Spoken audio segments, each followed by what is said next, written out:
วันหนุ่ยวันก็วันเอาหนุ่ยเอาค่ะอืมเพลงช่วงจบแล้วครับไงเพลงก็จบไปจบแล้วครับเจ้าจบละครับผมช่วงท้ายปัญหาเพลงจบไปแล้ว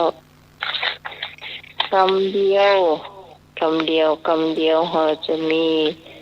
พุทธประวัติพุทธประวัติวันนี้นะวันนี้จะมีแปลกๆเนอะจะให้อาจารย์สมัครถามจะมี10 คะแนนเจ้าคนที่ตอบถูกนะให้10 คะแนน8 คะแนน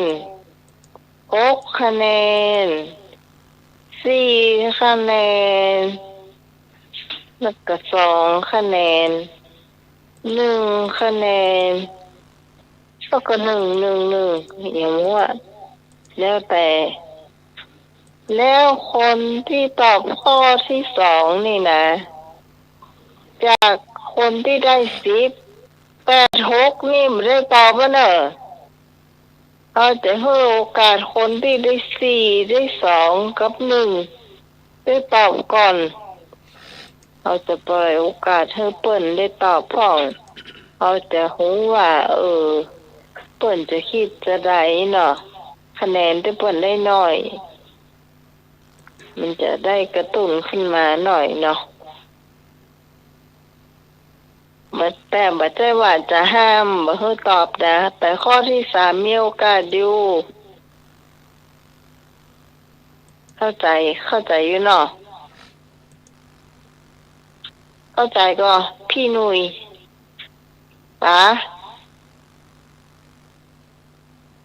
ว่าเยอะสักอย่างวะไอ้หนุ่ยรู้จ้ะยังยังอยู่ที่ ว่าเยอะกูว่ากว่าไปนี่ก็เปลี่ยนอิริยาบถ ฮะ นะ ฮะ ไปหา ครับ ต้มกาแฟก็ แล้วก็เดิน เอาว่าไปก่อนไปหา ว่าไหมเหรอ โห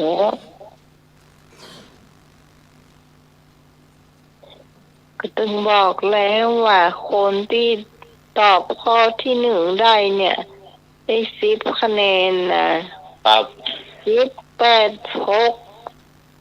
4 2 1 1 1เนี่ยนะครับแล้วข้อที่2เนี่ยคนที่ตอบได้10ได้8ได้6เนี่ยแต่ไม่ได้ตอบจะให้โอกาสคนที่ได้4ได้2ได้1ตอบ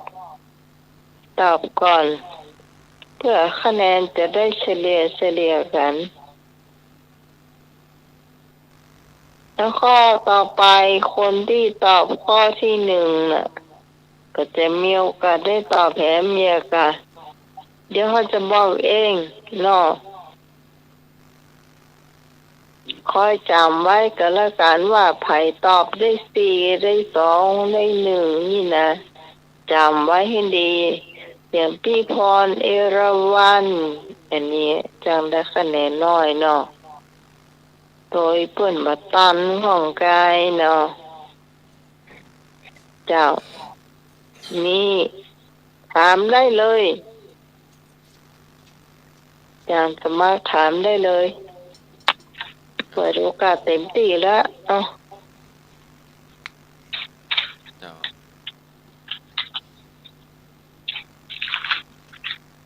ถามว่า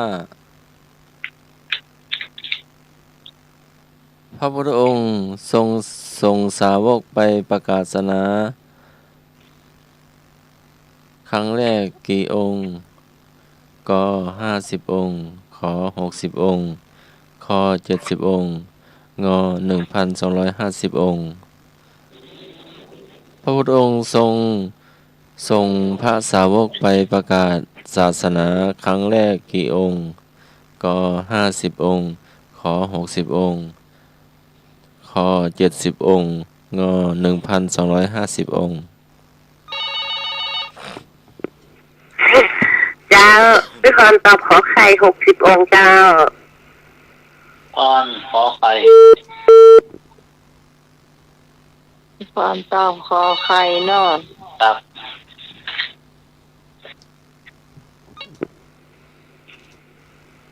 อันนี้พี่กรณ์นะพี่กรณ์ก็ตอบขอไข่จ้ะ60 องค์จ้ะ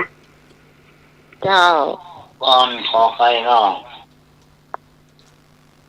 ก็ช่วยกันจำไว้ดีๆเนอะใครตอบนะ เจ้านมัสการครับสวัสดีปีใหม่ครับผมแฟนพันธุ์แท้ครับ ครับ คำตอบสุดท้ายคือ1,250ครับเนาะครับนมัสการครับ เป็นพันธุ์แท้ของงู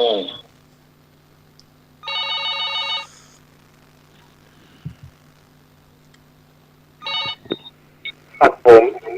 ขอบคุณขอบใครครับ60องค์ครับผม พง60 หน่ เนาะ ไม่เคยเนาะ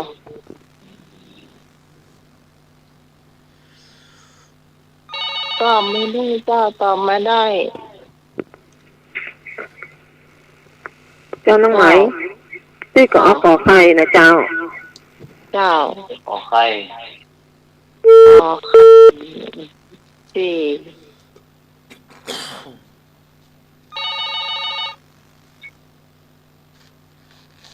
เจ้าเห็นสุพี่ข้อไหนเจ้า ขอไข่เจ้า ขอไข่ เจ้า งานไผ่แหมพี่พรเอราวัณมาเลยเจ้า เจ้าเอาขอไข่ไปเปิ้ลได้เนอะ พี่ตอง เจ้า อืมเจ้า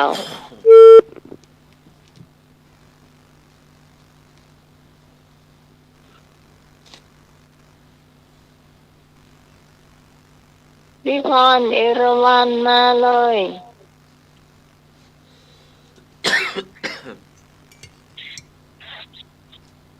มาเลยเจ้าก็เดี๋ยวจะหมดโอกาสตัวเก่าเนอะ แต่งรัก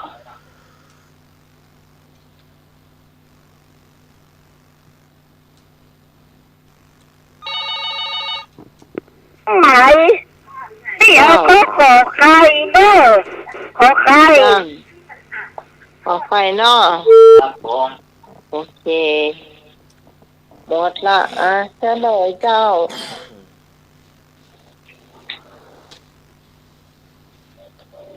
เฉลย พระองค์ทรงส่งสาวกไปประกาศพระศาสนาครั้งแรกกี่องค์ตอบ60องค์ 60 องค์ขอไข่พี่พรได้10 คะแนนเจ้า ครับ แล้วก็พี่กรณ์เหรอ พร พี่กรณ์ได้8เจ้า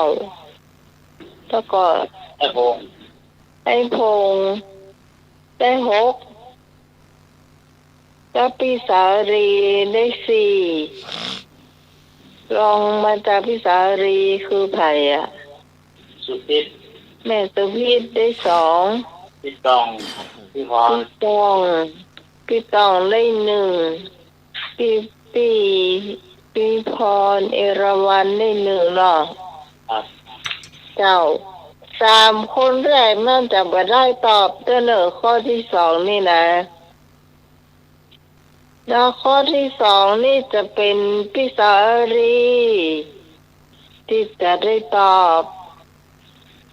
พี่ต้องแล้วก็แม่สุพิษและไผ่เหมพี่พรเอราวัณ อืม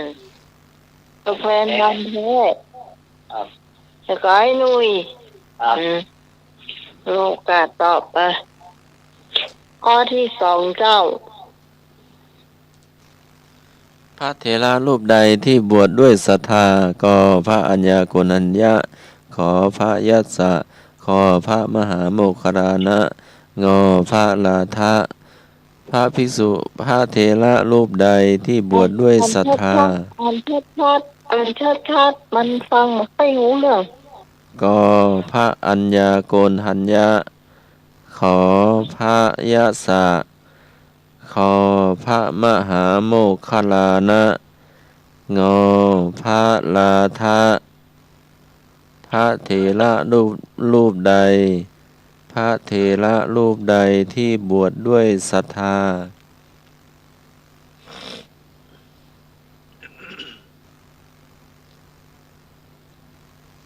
คิดให้ดีนะเจ้า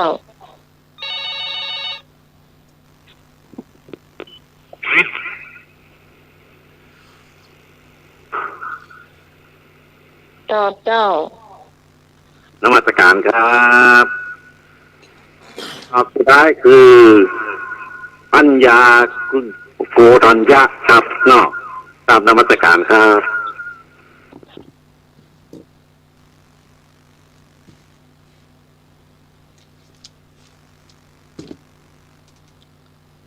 มีผ้าญาโกธัญญะแล้วก็ผ้าญายะสากา เจ้า ตุยแฟนพันธุ์แท้เจ้า คือแฟนพันธุ์แท้หนอปวดด้วยศรัทธาหนอ เจ้า บวชด้วยความศรัทธามีกอไก่พันยาโกธัญญา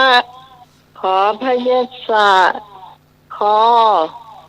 พระมหาโมคคัลลานะงอพระราธา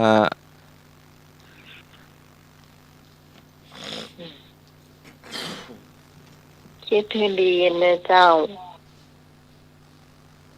มันเป็นมีข้อถูกข้อหนึ่ง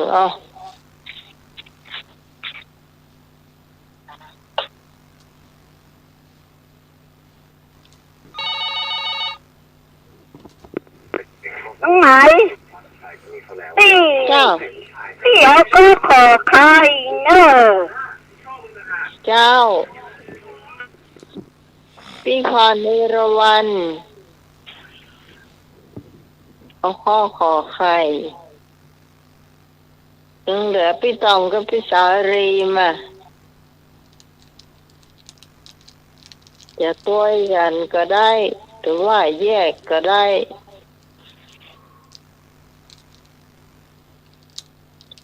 บวชดด้วยความศรัทธา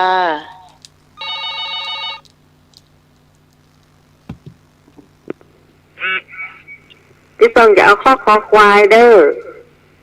เอาควายกะเอา เอาข้อควาย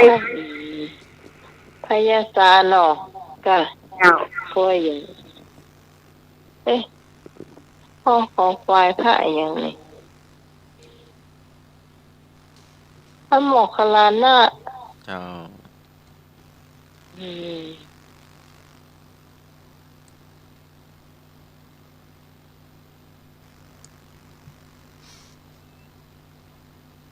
งองูเป็นพระราธะ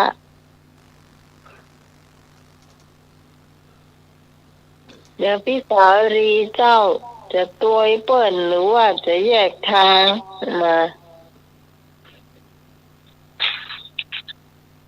เพราะว่าเดี๋ยวนี้มีคนตอบสองเจ้า ตรงไหน เจ้า ข้องูอย่างก็ งองู งองูปะ พระราธาคนที่บวชตอนแก่ เอาขอไข่จะได้ปะอะไรอย่างอ่ะขอไข่อ่ะ ขอคำให้ยศเจ้า เจ้า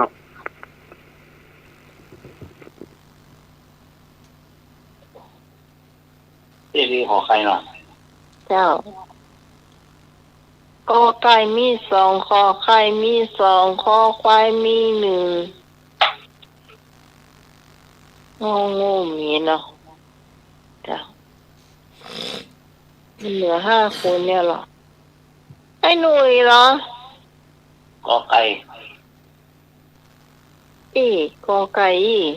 ครับ ถ้าถูกไอ้หนุ่ยก็ได้6 คะแนนนะ เดี๋ยวผายมามคนนี่ ลุงเลยเอามางูเลยเออ งูเนาะ นอนให้ตอบห้ามช่วยห้ามตอบถ้าได้ไอ้หน่วยฟ้าวห้ามมีตัวช่วย บอกตั้งแต่คืนแล้วรู้น้องอย่าเพิ่มคะแนนแบบเนี้ย เอากอไก่ดีกว่างูบอกแล้ว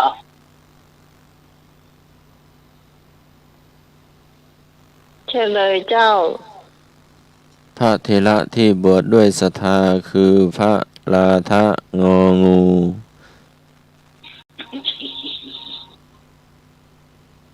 ข้ององู พระราธาคือบวชตอนแก่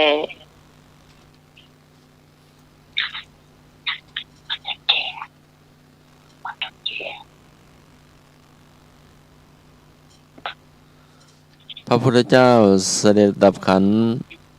ปรินิพพานที่เมืองใดก็ปาวาวปาวาวปาวา เหมือนเฮ้ยชาติแล้วก็ เดี๋ยวคุณผู้ฟังก็ตอบเดี๋ยวจะฟังโทรมาเสนออ่าน2 รอบก็ตอบเนาะ ก็ปาวา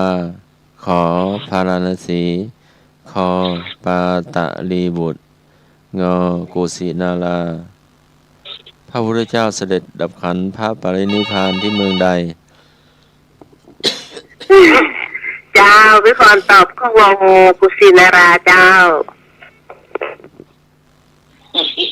ถ้าฟาวนี่เขาจะให้พี่พรฟาวเลยอะแต่ไหน เจ้าพี่ส่งก็เอาข้อเนอร์ เจ้า เจ้า ต้องงองูเนาะ เจ้า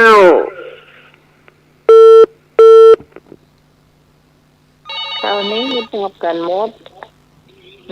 ตอบมาเลยไผอยากเอาข้อไหนตอบมาเลย จ้าพี่กรจะเอาข้ององูจ้ะเมืองกุสินาราจ้ะ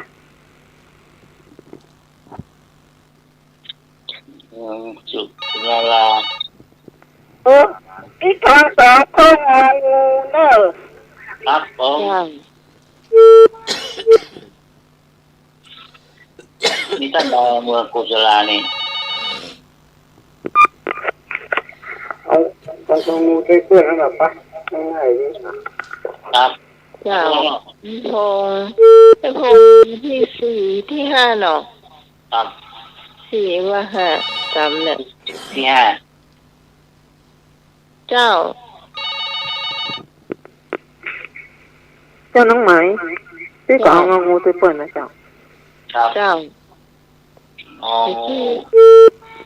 พอแรกนี่อันพี่สารีได้4 คะแนนเนี่ย เจ้าเอางองูตัวเปิดนะ เจ้าง องู พอแรกพี่ได้2 คะแนนเนอะแต่ข้อนี้ดูว่าถูกหรือถูกเนาะ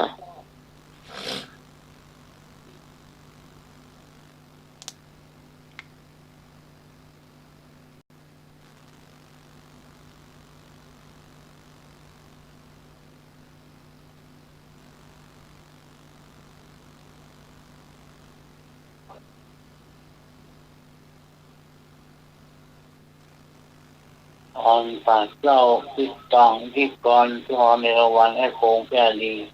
โอ้ล่ะครับ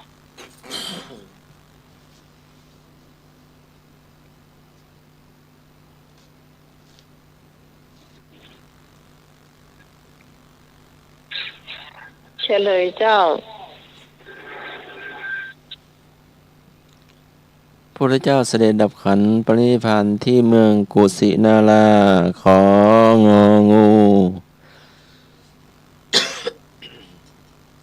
ของงองูอย่าง งองู ของงองูอ่ะงองูอีกอะ กุสินาราเนาะ มันอยู่ใกล้กันเนาะแต่งอ ไม่ งู เดี ถู ยว กนะ ใกล้กันอย่างใหญ่คอไข่มันอยู่บนเนี่ยงองูมันอยู่ลุ่มปะ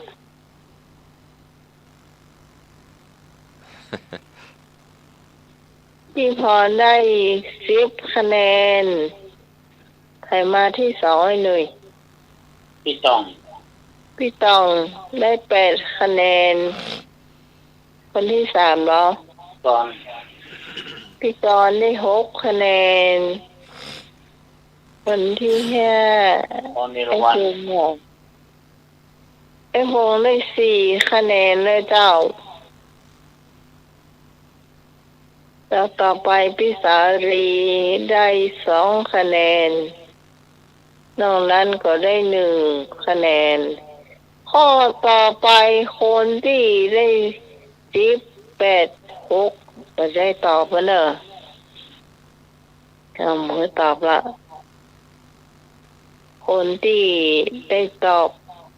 ก็คือคนที่ได้4 ได้2 ได้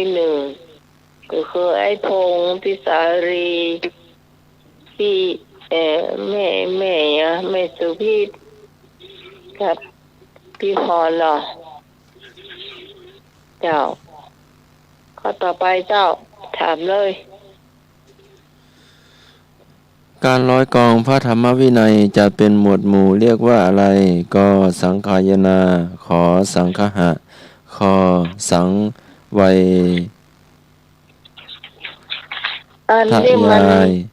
งอ ลำไป สันนิบาต อันที่มันยากลำไปก็จะไปเชื่อคนที่ตอบยากเปิ้นบ่ค่อยเข้าใจ การร้อยกองพระธรรมวินัยจะเป็นหมวดหมู่เรียกว่าอะไรกสังขายนาขอสังคหะคสังวัฏยายงอสันนิบาต อ่านร่ำ การร้อยกองพระธรรมวินัยจัดเป็นหมวดหมู่เรียกว่าอะไรกสังขายนาขอสังคหะคสังวัฏยายงอสันนิบาต โอ้ข้อนี้ได้แน่เจ้า เจ้า นมัสการครับคำตอบสุดท้ายคือสังขายนาครับครับกอไก่ครับเนาะนมัสการครับ เจ้าท่านนิ่มปอยากเจ้า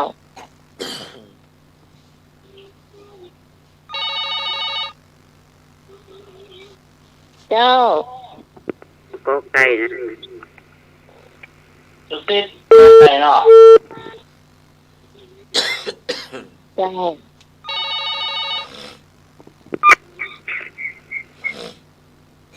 เจ้า ไหมพี่กอกอไก่นะเจ้า เจ้า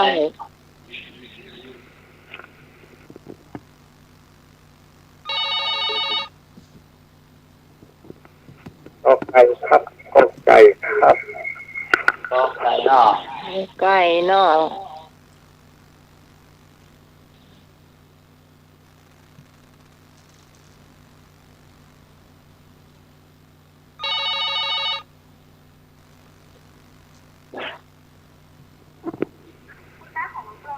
เหรอน้องไหนพี่กอกอไก่เนอะ เจ้า ไม่สนใจลูกผมลาออกจากโรงเรียนคุณจะบอกผมไม่ใช่ผมไม่รู้เรื่องอะไรแบบนี้ วางสายตัวเนอร์เจ้า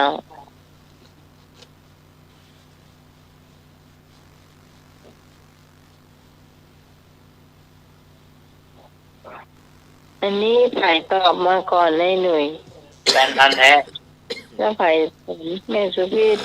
สุดที่ ไผ่แอม เนียรีไอ้พงษ์พี่พร พี่พรเอราวัน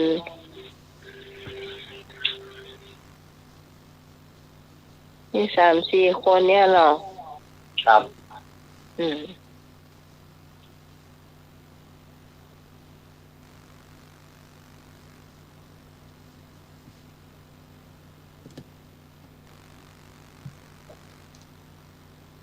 3-4 คนเดียวกันนะถ้าตอบถูกจะเลยเนาะ เอาเลย การร้อยกรองพระธรรมวินัยจัดเป็นหมวดหมู่เรียกว่าสังฆายนากอไก่ ก็ไก่เป็นพันธุ์แท้ได้10 คะแนนในสุพิษได้8พิสารีได้6น้ำไผ่แหม ตะพง ได้พงษ์ได้4แล้วก็ พรเอราวัณ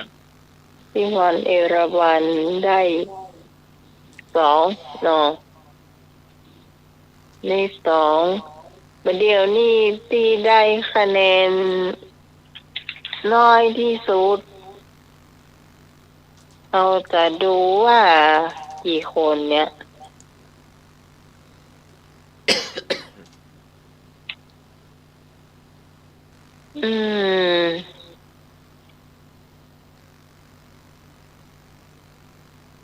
ลองดูว่าการตอบปัญหาเนี่ยพุทธประวัติเนี่ยใครได้คะแนนน้อยสุด แน่น้อยสุดนี่เดี๋ยวนะแน่น้อยสุดพรเอราวัณน่ะ พี่พร นมัสการผมเนี่ยกับแวนพันธุ์แท้ ต้นถามว่าคะแนนน้อยสุด ให้เลิกให้10 คะแนนแล้วครับครับเดี๋ยวคุยเรื่องว่าตัว คะแนน น้อย ที่ ก่อน คะแนนได้แล้วไง อืม เมสวีได้8พิสารีได้6เอาละเราจะเอาข้อ 1เราจะเอาข้อ 1ข้อนี้ห่ำเฮือนักไหนเราจะเฮือแค่5 4 3 2 1เอาเฉพาะคนที่คะแนนน้อยสุดนั่นนะจะมีที่จะได้นะ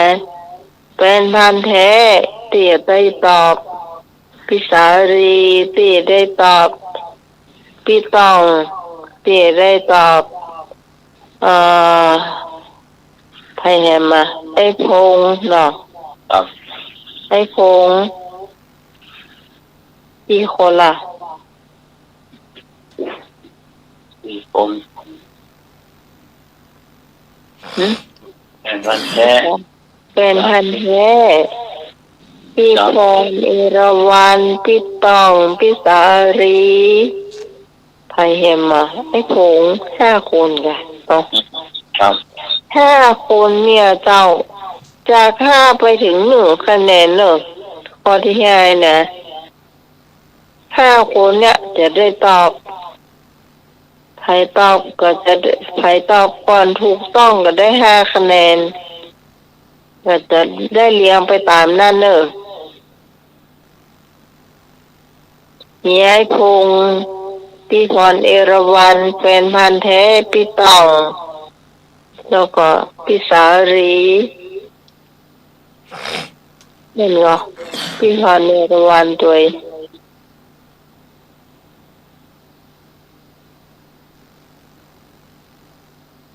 ถามเลยเจ้า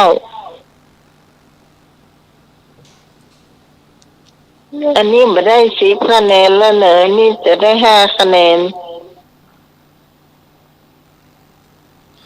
ทีฆะนะขะปริภาชกมีความเกี่ยวข้องกับพระสารีบุตรอย่างไรกน้องชาย ขอพี่ชาย คอหลานชายงอลูกชายทีฆะนะขะปริภาชกมีความเกี่ยวข้องกับพระสารีบุตรอย่างไรกน้องชาย ขอพี่ชายคอหลานชายงอลูกชาย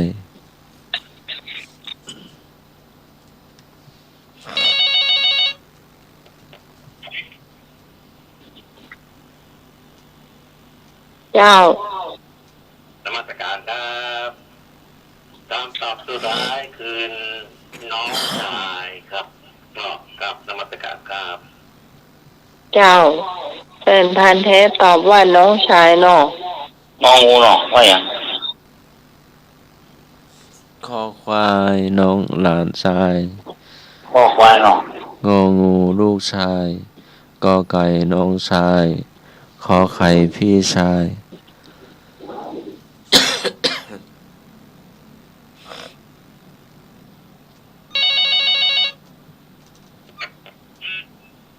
เจ้า พี่สมกับว่าน้องชายเนอะน้องชายข้ออย่างอ่ะข้อควายกะน้องชาย น้องชายกอไก่ เอาข้อไก่นะเอาข้อกอไก่นะ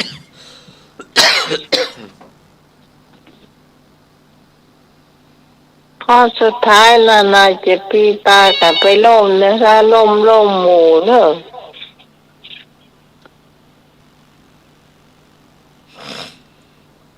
เจ้า เราต้องเหมือน เจ้า น้องชาย น้องชายเนาะ เจ้าก อไก่เนาะ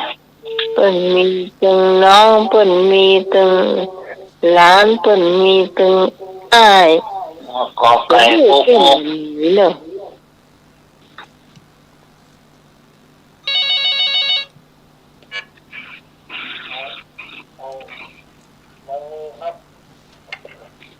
เออเนาะ ตะโพงองูกัน งองูเนาะ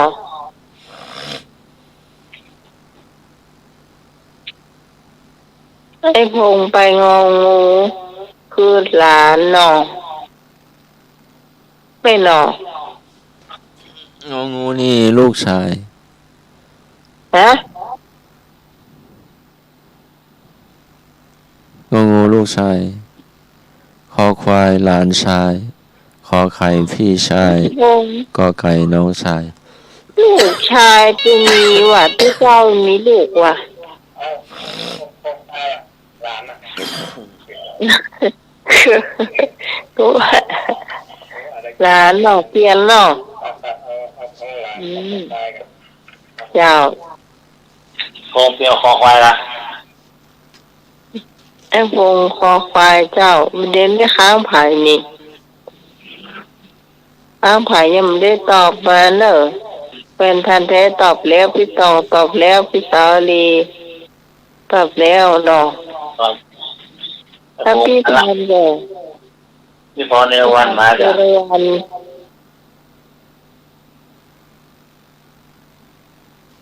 มาเนอะอันนี้เราจะต้องใช้ความคิดของตัวเก่าละ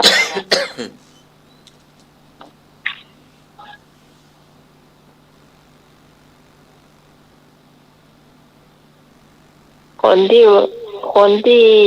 เปิ่นเก่งอยู่แล้วเปิดรุ่นอยู่ขนาดเจ้าว่าเขารุ่นจะเตอะเนาะ น้องไหน เจ้า ไปเป็นรถที่แบบว่าข้อกอไก่อ่ะ นั่นเตอะ ขอไก่ละ เจ้าต้นแฟนพันธุ์แท้เนาะนี่ก็ม้วนละกัน พอแล้วครับ ไว้พงตอบออกไปเนาะ คนเดียว เจ้า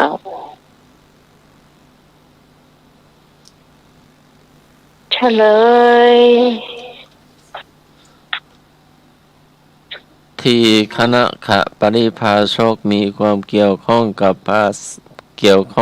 ภาษาลิบุตร อย่างไร เป็นหลานชายคอควาย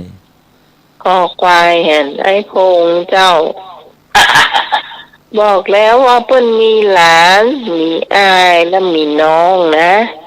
อืม เปิ้นมามีลูกเนอะ ถ้าโพงได้เลยจริงละ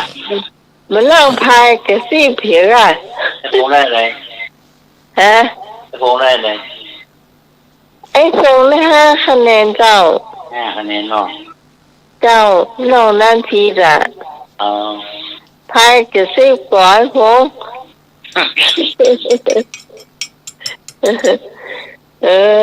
ผมได้คะแนนคนเดียว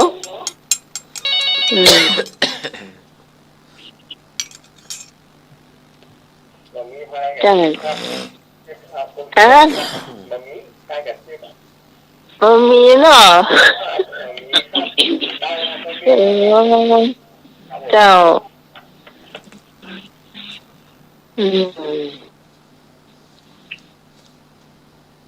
เดียวกันเนอะก็เดี๋ยวเขาก็มารวมคะแนนเจ้าก่อนจะรวมคะแนนนี่อาจารย์สมัครมีประชาสัมพันธ์ก็ เจ้า มีก่อน เจ้า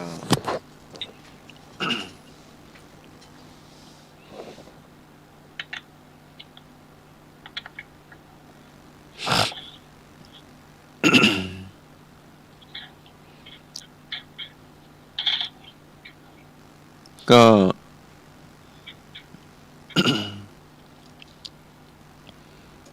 มีการสูญเสียเนาะพระมหาเถระ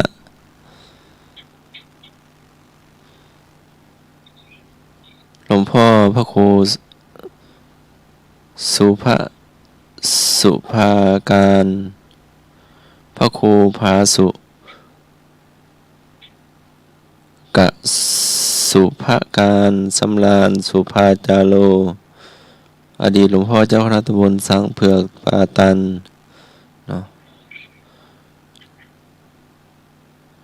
หลวงพ่อก็ได้มรณภาพอดีตเจ้าวาดวั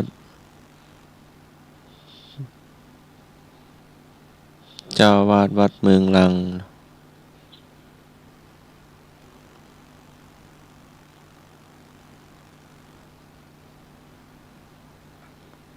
ก็ได้ถึง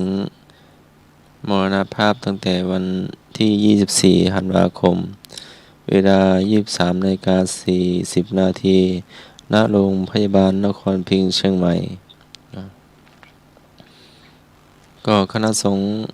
ตำบลช้างเผือกป่าตันก็ได้ทำพิธีรดน้ำส่งศพในวันที่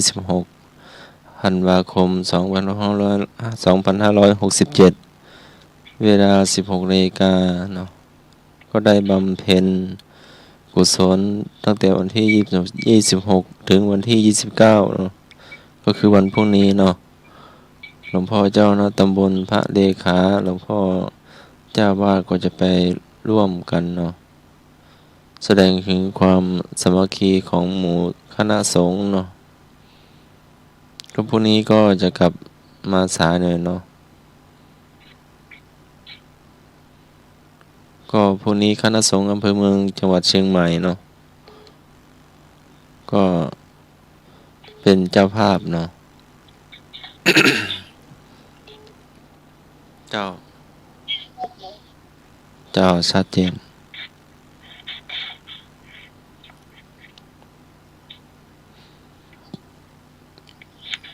ก็คณะสงฆ์อำเภอเมืองจังหวัดเชียงใหม่เนาะ ก็ได้เป็นเจ้าภาพทั้งหลวงพ่อเจ้าคณะตำบล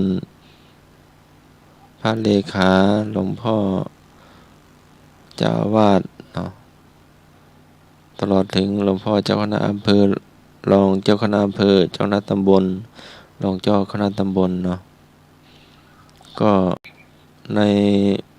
เป็นเจ้าภาพในคืนวันอาทิตย์ที่29คือวันพรุ่งนี้เนาะ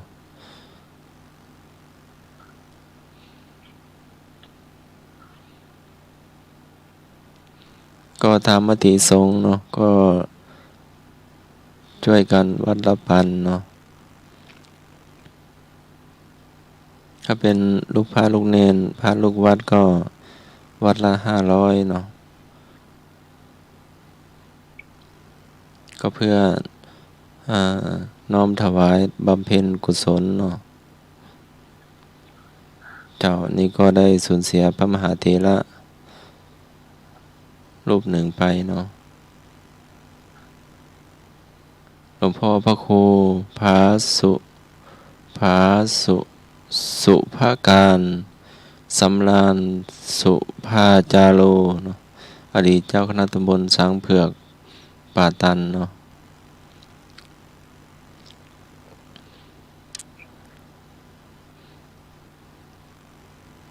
หลวงพ่ออดีตหลวงพ่อเจ้าวาดวัดเมืองลางเนาะ เจ้า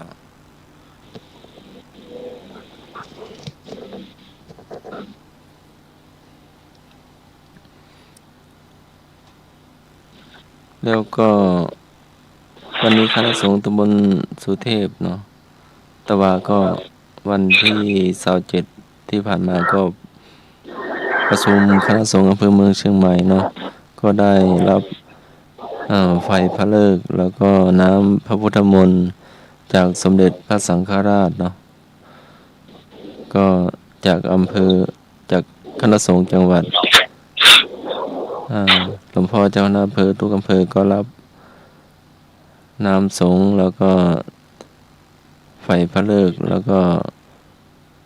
มาถึงอำเภอก็หลวงพ่อเจ้าคณะตำบลรับไฟพระฤกษ์กับน้ำพระพุทธมนต์จากสมเด็จพระสังฆราชแล้วก็มาถึงระดับ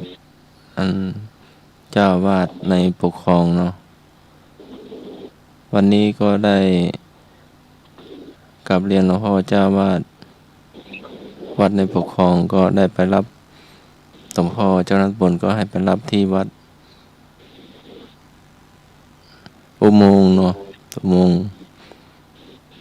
งค์สวนพุทธธรรมเนาะหลวงพ่อเจ้าวาดหรือพระอาจารย์ที่ได้รับมอบหมายก็ได้มาเอาโคมไฟเพื่อรับไฟพระฤกษ์กับรับน้ำพระพุทธมนต์เนาะเจ้าก็เป็นอันเพื่อจะได้สวดมนต์ข้ามปีแล้วก็ได้น้ำพระพุทธมนต์มาเป็นน้ำมนต์ให้แก่ศรัทธาญาติโยมเพื่อเป็นสิริมงคลต่อไปเนาะเจ้าเท่านี้เท่าที่จำได้ ฮะ พอแล้วเนาะ เจ้าแล้วนิทานพระอาจารย์เอารักษ์เหรอ บัดตอนแล้วก็มันจะถูก มันดึกแล้วกัน ตัวถึงแล้วมันเดี๋ยวเขาต้องรายงานคะแนนแถมเป็นผู้ฟังเลยใครรวมคะแนนคิดบอกรายงานเข้ามาเลยเจ้าคะแนนช่วงนี้อยู่ตรงนี้ก็เลยพี่พรเพลงได้11ทำพุทธะได้20รวมเป็น31ของเดิมมี54รวมเป็น545เจ้า545เจ้า545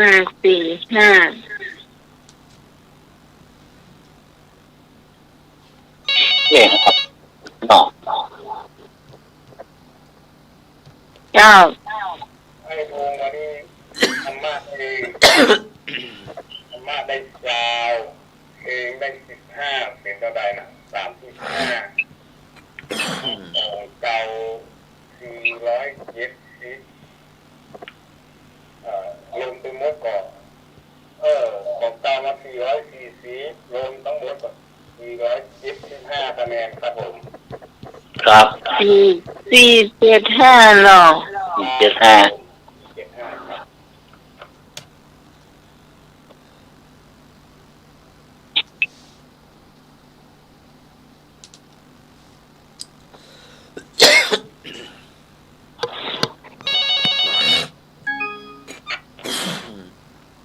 เจ้าพี่กรณ์จ้ะของพี่กรณ์เพลงได้15ธรรมะได้14เป็น29รวมของเดิม506เป็น535จ้ะ535จ้าพี่เกียนพี่พร545 545ของพี่535ค่ะ อ๋อน้อยเดียวได้เกือบจะเต่าแล้ว จ้าไม่เป็นไร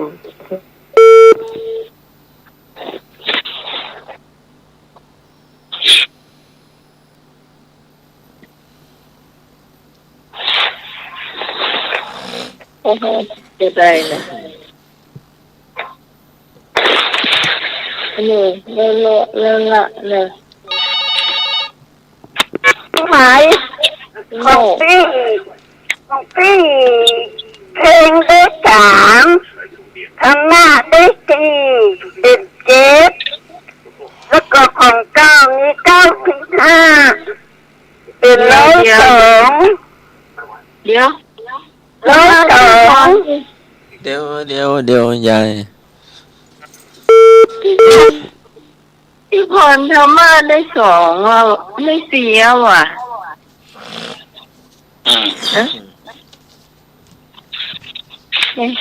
ยังคิดผิดกันนี่หรือว่าอะไร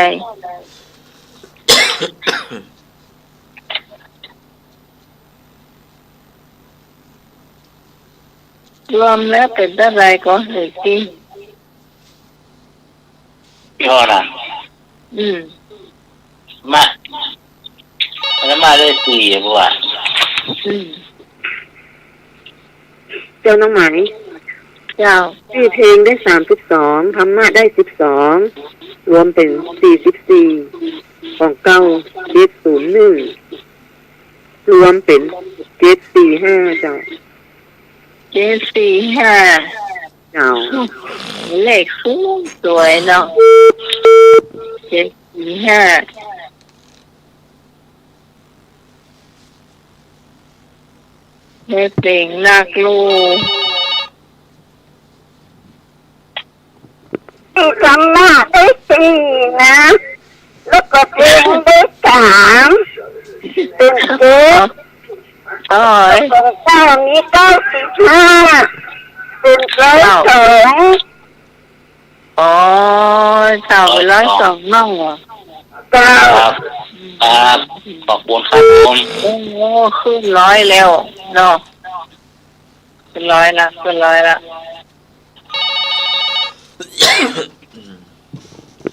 เราก็ต้องเปิดโอกาสให้อย่างเงี้ยเจ้านมัสการครับของผมธรรมะอย่างเดียวครับน้องธรรมะได้10ครับน้องของเก้ามี86ครับน้องรวมเป็น9,600ครับน้องครับนมัสการครับโอ้เพิ่มตูนไปนักขนาดลูกโอ้เอาตามมาตัวเนอะก็บนหงนะ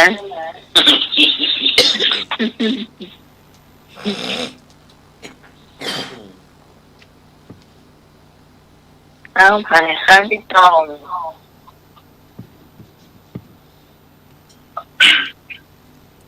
มาสอบประกาศค่ะ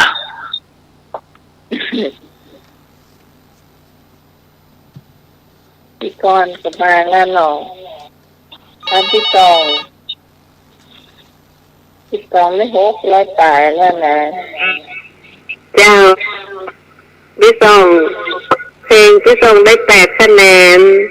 พุทธประวัติได้9คะแนนเป็น17ของเดิม605รวมกันเป็น622พี่สองเหมือนแน่ใจอันคะแนนของพี่พรปะเศร้าบอกเปิ้นมาอุ้มกับพี่สองมันได้ยินทีเลยของพี่กรกับของพี่พรอย่ามาได้นักกับพี่กรก่อนอ่ะพี่กรนำริ้วจะกะดิกูเตือพี่กรอยากอยู่อันดับ3พี่สองพี่อาลีแล้วก็พี่สองแล้วก็พี่กรอ่ะ เป็นปิ้นเป็นรีบเป็นพี่พรดีอะวะ ครับตอนแดง พี่พรจะอยู่อันดับ3เจ้า เออได้500ฝ่ายละอันละโอ้อันก็ได้ชนะกันเนาะ ครับ ข้างกัน10คะแนนเจ้า ฮะ ข้างกัน10คะแนนได้ อืม ดีวันนี้พี่พรเพิ่นได้พุทธประวัติไปนักเนาะ ครับ ไม่แล้ว ตัวแค่2ข้อพวกก็ได้ไปซาวแล้ว ไม่แล้วเรา ต้องได้หรอกได้เข้าวัน เพลงเห็นไหม ไม่แล้วเรา เพลงพวกกันก็เพลงอ่ะเอ่ะ เจ้า ได้แน่เจ้า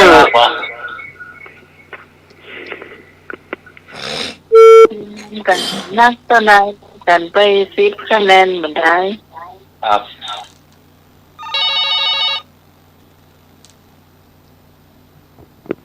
เจ้า ของแม่เพลงเด็ก9พุทธประวัติได้11เป็น20คะแนนของเก่ามี296รวมเป็น316คะแนน คนแล้วคนเลข3เลยโอ้คนเลข3แล้วเนอะแม่ตุ๊กพี่มาธรรมดาเลยเนาะแต่ละคนเจ้าวันเดียวนี้ถึงแล้วไปฮับดีพรกับพี่กรณ์โอ้เดี๋ยววันนี้ใครมา เอกเด้อ เฮ้ย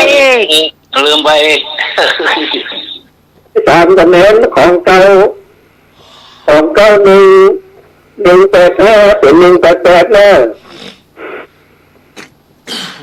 เยอะตัวจ้า 188 เจ้า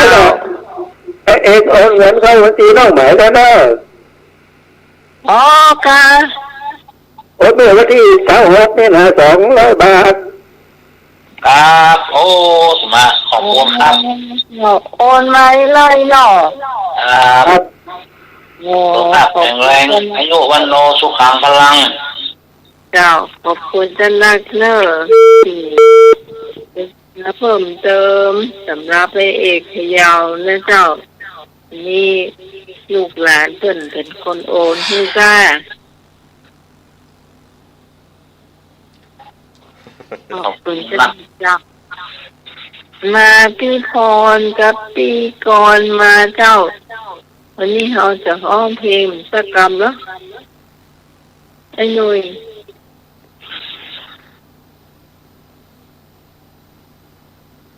ร้องให้ถูกเลยวันนี้นะ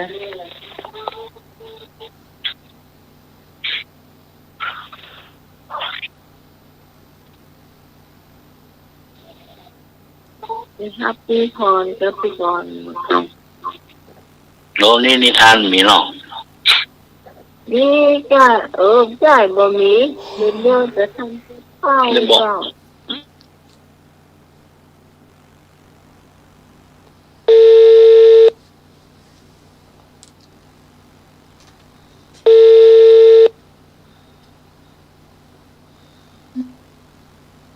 นมัสการค่ะ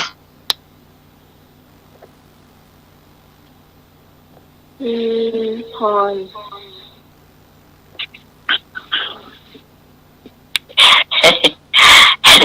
พี่ตอง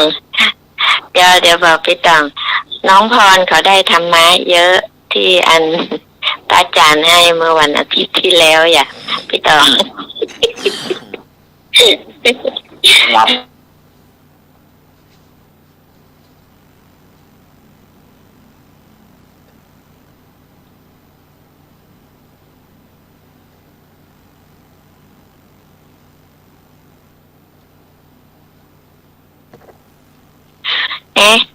คนอื่นเปิ้นมีคะแนนกันหมดน่ะตาหน่วยคะแนนหายไปไหนหมด เรื่องมันไม่ไหวอ่ะลูกกัน มัน กับจืด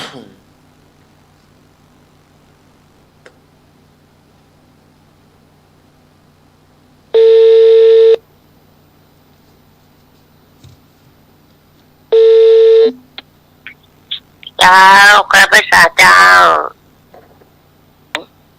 วันนี้เราก็จะมาเอาเพลงสำคำหนึ่ง เขาเองอ่ะ เอาให้มันถูกเนี่ย ครับ ถ้ามันไม่ถูกก็ยาววนอยู่นั่นเนาะ เนาะ ไอ้หน่วยอันซ้อมมาหลายงวดแล้วไอ้หน่วยออกรอบเดียวพังเลย ครับ ให้ขึ้นเสียงสูงๆนะคะไม่ต้องมะพร้าว เอายอดตาลก็ได้ นะ ขึ้นไปอยู่บนยอดตาลเลยไอ้หน่วย ปีกไก่ปูเรื่องผ่านคอได้กรรมเลยค่ะ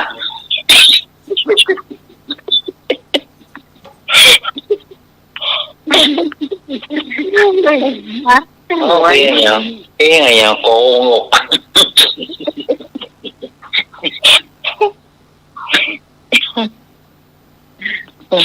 เอาบ่ เจ้า เอายังเอาเสียงแซกพรมายัง มาแล้วเจ้า พรเสียงแซกเสียงทุ่มเหรอดอนตันมายัง บาย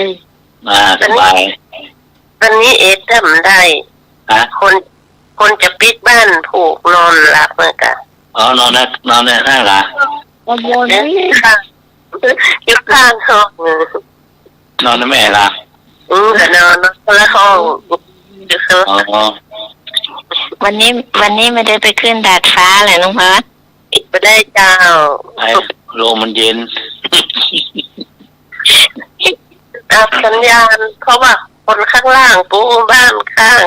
เป็นปิ้งย่างกันวันนี้จะทราบ โอ้ เดี๋ยวบ้านหอยจะเอาวิธี3S ก่อน โอ้เนี่ย การเปล่า เป็น การ หมูลงควันเนาะ ใครว่าเจ็ดลีนใครว่าเจ็ดลีนเงินที่3S ให้ตรวจมนต์ข้ามปีแต่เจ้าวัน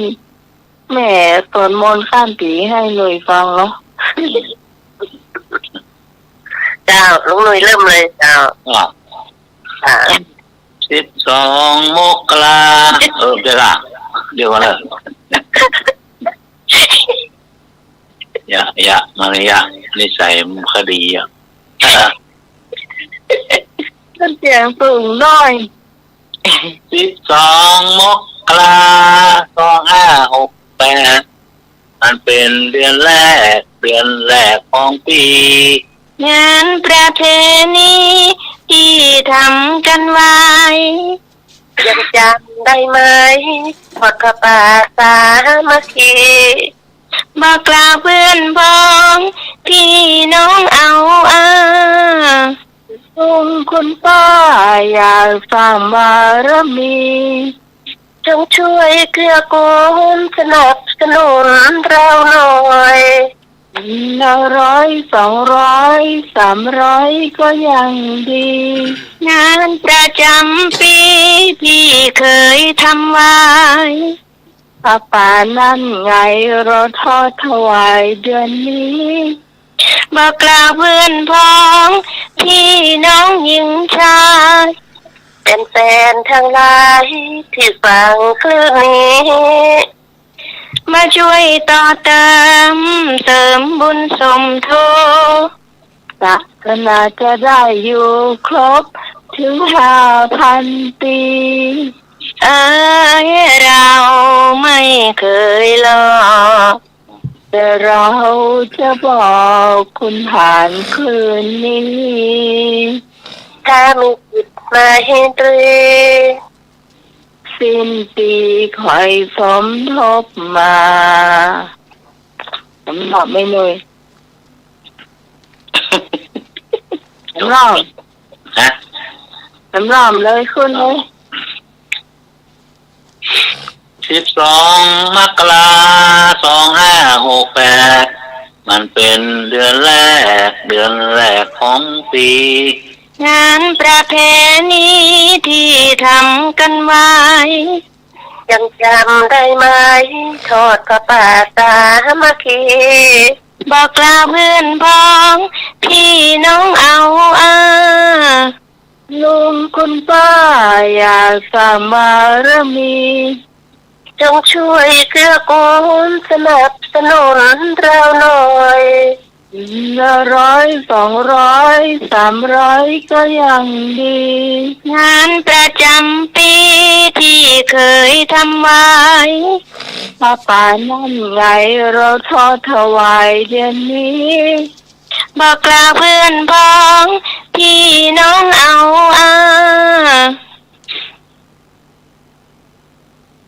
พี่น้องหญิงชายป่ะพี่ผิดไปละบอกกล่าวเพื่อนพ้องพี่น้องหญิงชายเป็นแฟนทั้งหลายที่ฟังคลื่นนี้เอาไว้เอาไว้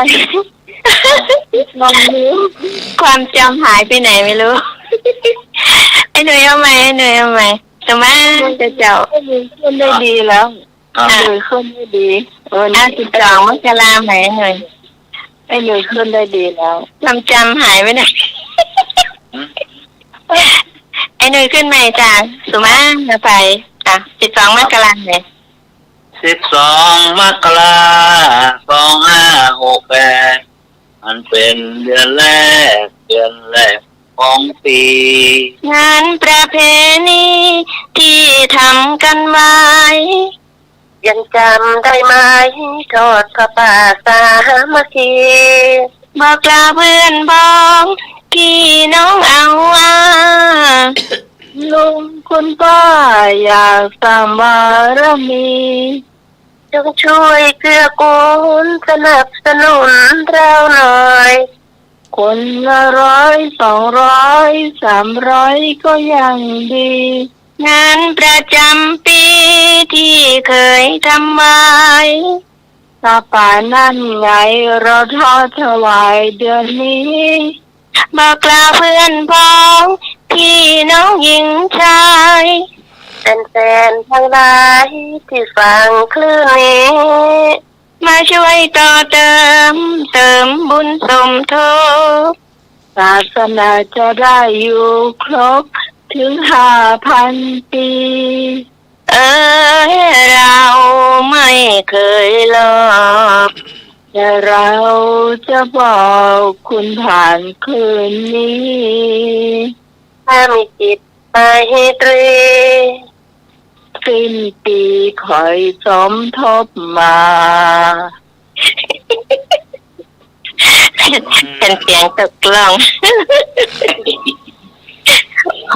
ความจำหายไปไหนไม่รู้ดีโอ้ไอ้หน่วยไปเที่ยจะดี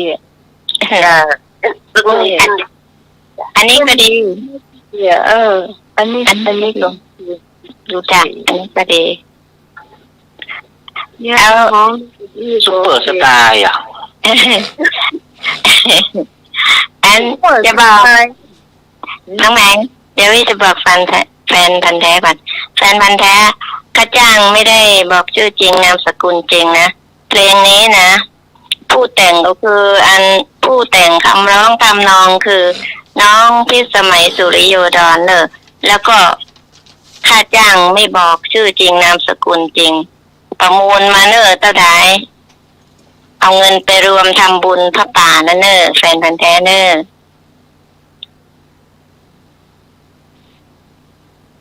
ไม่มีสัญญาณตอบรับปุ่นเดี๋ยวไปเข่งกันที่ปุ่นที่วัด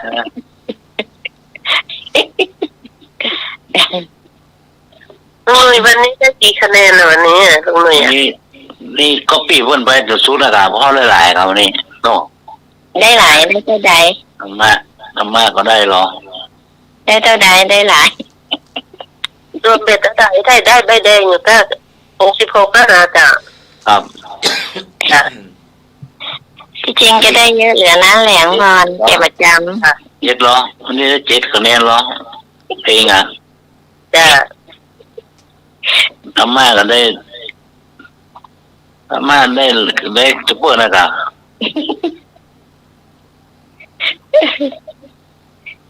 ธรรมะมี3มี4ข้อก็ได้จะได้4คะแนนนะเนาะ ครับ ธรรมะมี5 ดีแล้วตอบมาถูกที่มือเล่าน้องไหม ต้องตอบถูก โลมาไล่โหดูคนเดียวอ่ะ ตอบถูกเลยเนาะ ไอ้โหดีคนเดียวอ่ะตอนนั้นลอยคออยู่กลางทะเล ลอยคออยู่กลางทะเล น้องไหมเดี๋ยว ไม่จัดการขึ้นใจแล้วปะล่ะ น้องพรจะทำกับข้าวไหมจ๊ะน้องไหม ทำ เดี๋ยวพี่จะฟังในวิทยุเนาะจ้าขอบคุณ ครั จ้ะ บ ขอบคุณให้หน่วยเนอร์ขอบคุณน้องใหม่ขอบคุณน้องพรจ้ะ ขอบคุณจ้ะนมัสการอาจารย์สมัครด้วยนะคะนมัสการพระอาจารย์วิสุวัฒน์วรกิจโจด้วยจ้ะ ฟังรับด้วยเหรอ ยังมาหลับเจ้าเจ้า ครับ พรุ่งนี้มาได้ยากการจะฟังกี่ตู้ กรุณาเอื้อนห้องเลย ไอ้เนื้อเดี๋ยวกระติบไอ้เนื้อกัน วิจารไอ้หน่อย อ่ะ ให้ถือว่านักเรียนรุ่นนะไปสู่แถมใหม่ว่าจะก้าวเป็นนักร้องเป็นรับหนึ่ง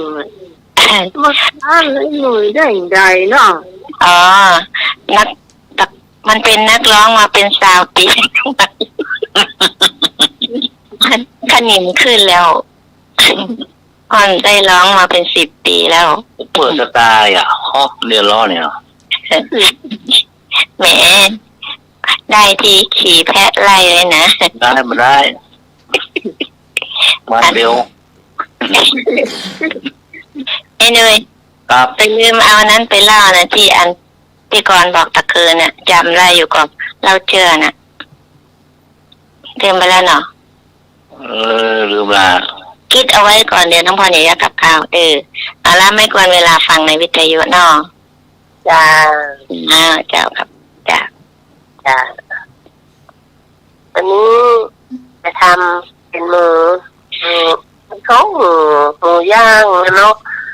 เรียกทำเป็นคล้ายๆกับบาร์บีคิวของฝรั่งนะเจ้า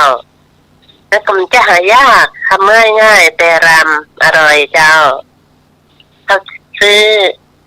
หมูเนาะหมูสันคอดีกว่าแล้วถ้าเราเอามันมาย่างตัวมันเป็นมันล้ำไปเนาะเขาใช้สันคอนี่จะเจ้า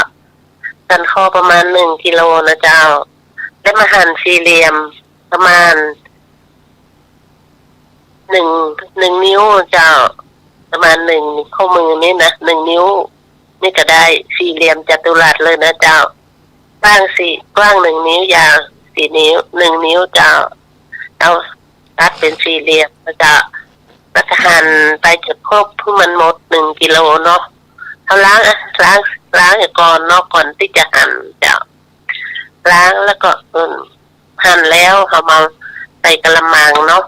มัสผมจะมีอย่างน่าเจ้าเพียงแค่ใจน้ำมันหอยสัก2 ช้อนโต๊ะเจ้าแล้วหมักกับเกลือ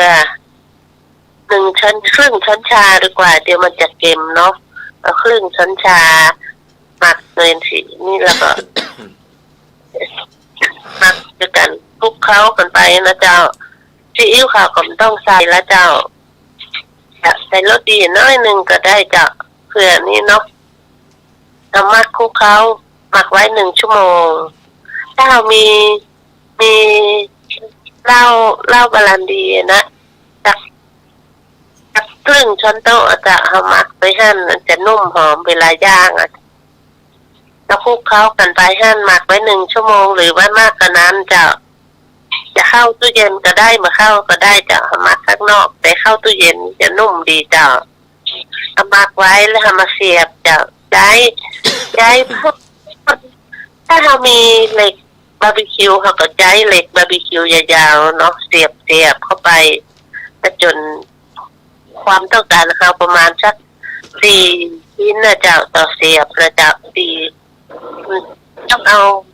ไม้เสียบทุกชิ้นนะมันอ่อนลงไปเจ้าเอาไม้หนาไม้ยาว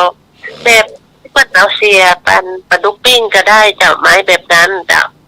เอาเราแข็งจะมาเสียบไม้ละ5 ชิ้นจะมาแล้วเนาะเอามาเสียบเรียงกันเนาะเสียบประมาณ5 ชิ้นแล้วมันได้เสร็จแล้วเขาก็ดังไปนะเจ้าดังไปใช้ไฟอ่อนๆเลยเจ้าเอาไม้อันนั้นเขาเสียบหมูนั่นนะแล้วย่างไฟอ่อนๆแล้วเจ้าย่างไฟอ่อนๆฟื้นไปฟื้นมาประมาณสักเดี๋ยวดูก่อนถ้ามันถ้ากะว่ามันสุกแล้วเนาะเพราะว่ามันทันหนาหน่อยนึงทันบางก็ได้เนาะบอกทันหนาแล้วก็ใช้ไฟอ่อนๆย่างมือหน่อยเจ้าดูว่ามันทางในมันนุ่มสุกแล้วนะแล้วก็เอายกลงเอาปิ้งจนหมูที่เขาเสียบไม้นั่นนะหมดแล้วนะเจ้าแล้วก็ย่างไปจนใจเย็นๆเนอะเจ้าย่างไปไฟอ่อนๆเสร็จแล้วเขาก็เมื่อเสร็จแล้วเขามาจัดจานเนาะเขาก็กินกับสับปะรดนะเจ้าสับปะรดเขาหั่นชิ้นแล้วก็เอาเรียงในจานมีแตงกวามีเขือเทศเนาะแล้วก็เอาหมูปิ้งเขาจะเอาคนกี่ไม้เขาก็เสิร์ฟไปเนาะ3 ไม้กับ4 ไม้กับจะกินกันนี่เขากินกับซับพี่เจ้าเอาไปเสิร์ฟอันเนี้ยไทยจานนี้เขาก็นั่งกินอู้กันไปจ้ะถ้าไม่ชอบผักสลัดโอ้กาสลัดนี่เขาก็เอามาเรียงในจานของเขาน่ะกินกับหมูปิ้งไปกับซอสพริกเจ้าอันนี้ก็ลำละจ้ะมีอันนี้มันสลัดบ้านเนาะเราออกแต่เป็นสลัดของญี่ปุ่นจ้ะเอามากินกันยังไม่ได้เอามากินกันนะยังจ้ะเดี๋ยววันที่31เนี่ยเขาจะทำชาบูเขาบอกให้จับชาบูไอ้เหี้ยอย่างนี้ชาบูกับหมูจุ่มแล้วแต่น้องไหนถ้าเอาอย่างมาจุ่มต้องได้ถ้าพวกว่าเนี่ยจ้ะยังมาล่าห้องหัวผิดอะมาล่าเขาว่าผิดอันนั้นมาแฟนให้กินเนาะบอกถ้ากินแล้วนี่เนาะหนังชาบูเนี่ยบอกเคยกินเดี๋ยวเขาจะมันมากินเลี้ยงกันบ้านในวันที่31นี่มาจุ่มไปกับเขามัดโมกาอย่างตามีอย่างกับจุ่มหม้อตีอย่างมาเรียบร้อยละเดี๋ยวหลานสาวมาจากอเมริกามาเนาะเดี๋ยวพูกแม่กับน้องสาวจะทับมาเลยลวดแต่ว่าเจลินก็ลวดไปเลยเนาะเห็นเตรียมหมดไปถึง100 กว่าใบกันนะจ้ะ3 ใบกันไม่เป็นไรอ่ะมันถามเมื่อใจจะมาเขาไม่เอาเนี่ยไหนเขาให้จานนี้เป็นโมเตอร์อีกด้วย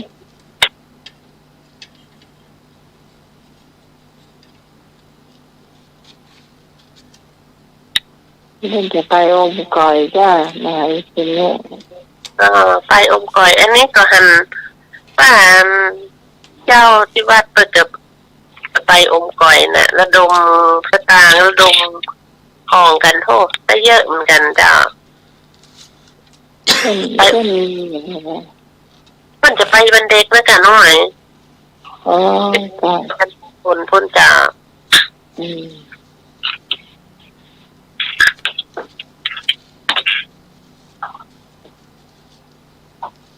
อาจารย์สมาธิเสียเขาเจ้าไหมเสียเลยเสียบอกครับผมเสียองยาเนาะเนี่ย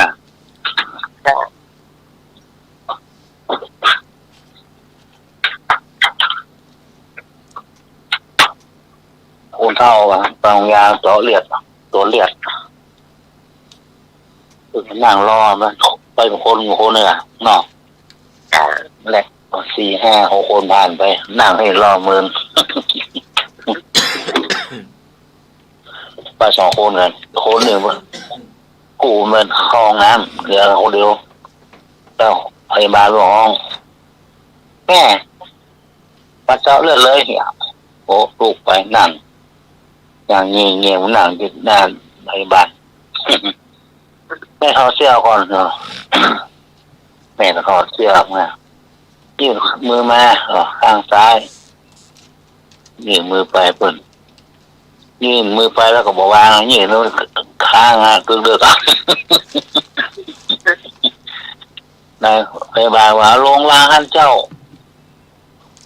เปิดตบเนาะเชือกมัดคอเชือกมัดนั้นแขนก่อนเปิดตบสายยาคาถาเนาะ3 คนกำเข็มมาสู้ศอกโอ้เนี่ยครับ เห็นแต่เข็มว่าเปลี่ยนน้อยไม่ได้กายเอ้ามันเส้นตะเกียบไม่ได้นะมาบานว่า เปลี่ยนอย่างนี้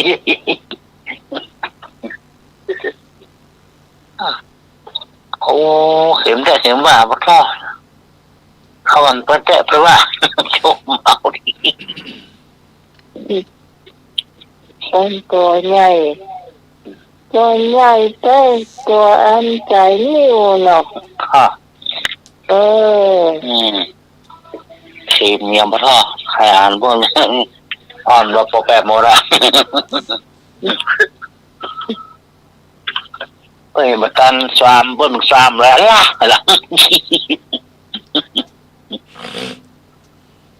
ก็เอาแอลกอฮอล์เจ็ด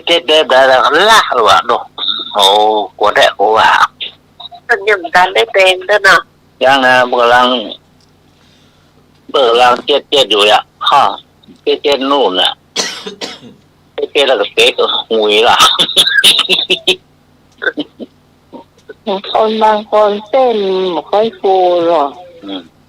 จ้ะ เส้นมันแบบฟูเส้นเนี่ย ตกสายตกสายนะ คือแหละ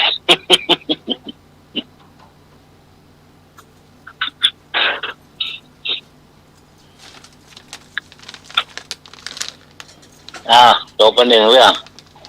จ้ะต้องแบบนี้เถอะจ้าอะไร อืมบ่มีเลย เนี่ยนะ จ้ะ มันลืมมาแล้ว นี่เจ้าเจ้าน้องใหม่นะเจ้าน้องใหม่ จ้ะ จริง แจ้งลูกมาหรอแจ้งลูกมาเจ้านะเจ้าน้องใหม่นะ จ้ะ แจ้งลูกมาอันอาจารย์นี่ไปกาธานินแปะเติมก็ตังค์เลยหรอตังค์เหลือ6 บาทหรอเครื่องเหลือบาทเดียว6 บาทเติมมันต้องนัก50 กว่าอะไรหรอเติม50โอ้น้อยอย่างมี100 มันลูกตัวไหนมา100 โอ้ใหญ่กว่าต่อไปต่อมาไม่ได้ไงโอ้มารู้เนี่ยโอ้พอซ้อนกันมาต่างคนต่างโอนมาโจนกันโอ้ท่อโอ้ คิดเลี้ยงก็เลี้ยงดีจ้ะก็เปิดเชื่อ คนเดียว มาคนเดียวมัน โอ้มาลอยฟ้ามาเจ้าของกับหมูเหลืองของเรา เกิดโทรมาแล้วทำเนี่ยครับ เนาะ เมา ถ้าเป็นผู้ใหญ่เนาะ เมากี่นั้นฟักแก้วมูลอ่ะ ใช่เอาเมากินนั้นแต่ครูตัวดำอย่า โอ้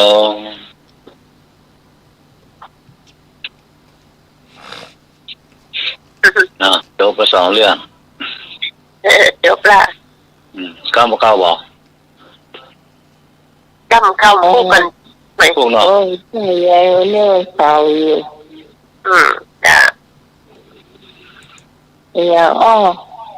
โอ้การสมัยผมไม่ได้สักเที่ยเด้อ เที่ยอาจารย์จะมากอ่ะ จ้ะ หน้าไม้โทรมานะอยู่ไหนแล้วเอาอยู่วัดพระหันพรเนาะ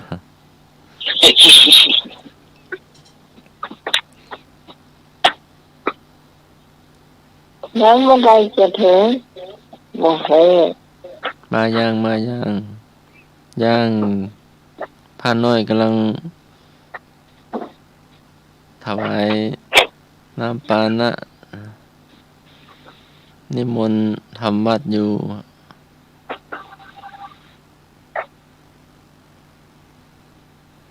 ไม่ใส่ไปรอบอก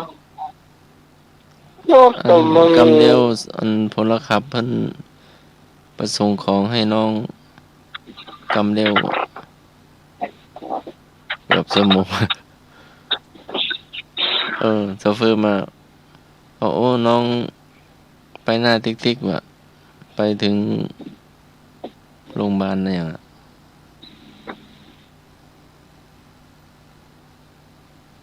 โรงพยาบาลนครพิงค์อ่ะ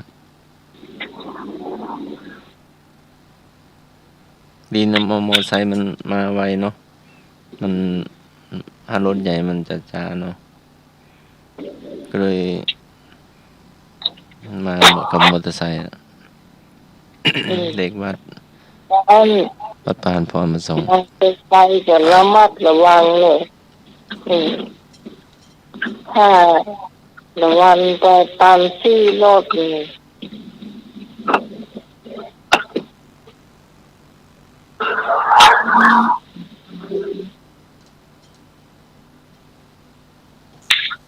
ก็ แกง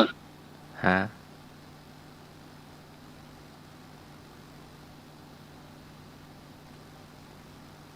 เป็นตั้งแต่ครับวัดประธานพรเนี่ยอาจารย์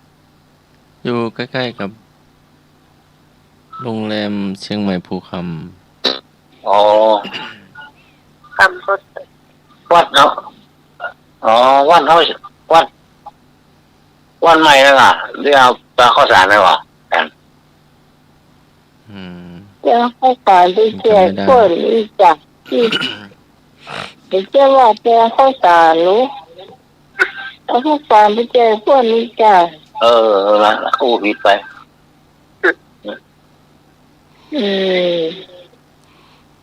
เดี๋ยวพวกนี้ว่าเขาคิดว่าข้าวสารกันแหละ นิสัยเก่าเนี่ยหรอ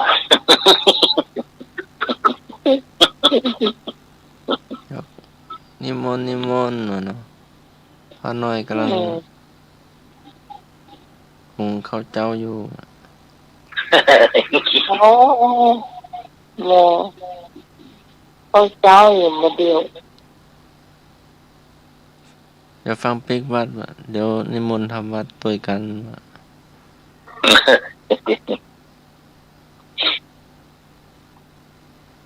เดี๋ยววันที่30บ้านแล้วมาจะตรวจมนต์พระเจ้าแม่แล้วใหม่อันตรวจให้อันลงหน่วยฟังหนังสือมาเล่มอันมาปอใหญ่นายหน่วย อ๋อมาละเอามาสักเล่มบอก เนี่ยมันตัวมันใหญ่ ตัวเรือ นี่มันมาวางเพื่อให้น้อง เขาถามเนาะ หนังสือใหญ่เนี่ยแต่ดีอ่ะเลย คุณเห็นน้องแอนได้เหรอ เนี่ย คนนี้บนห้องหนังสือไล่เวนตาเนาะ อ่า โอ้คนนี้ออกแบบนี้เข้าท่าเลยเนาะได้หรอตัวสวยไงอ่ะอ๋อ เป็นใหญ่ บางเล่มก็น้อยลงไปอ่ะเนาะ เอา